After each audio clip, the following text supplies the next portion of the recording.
I get this a lot, maybe not as much as I used to as a reporter, um, covering climate change and the current drought. And people will say the 1950s drought, like we made it through that, but it's different, right? What's happening now and what was happening in the 1950s? Those are different things. Yeah, the 1950s drought was a serious drought, and there's a lot to learn from it.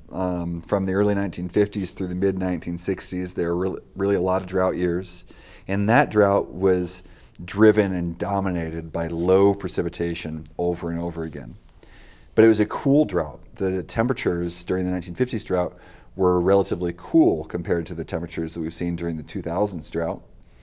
A lot of the attention that the 1950s was getting and the debate about whether or not the 2000s drought or the 1950s drought was worse, that debate was really strong about 10 years ago.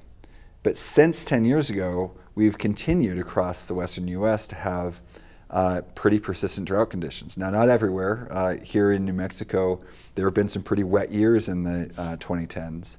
But if you look across the entire western North American region, the 2010s were on average really dry. And so this drought event is now longer than the 1950s drought and substantially more severe across a lot of the West.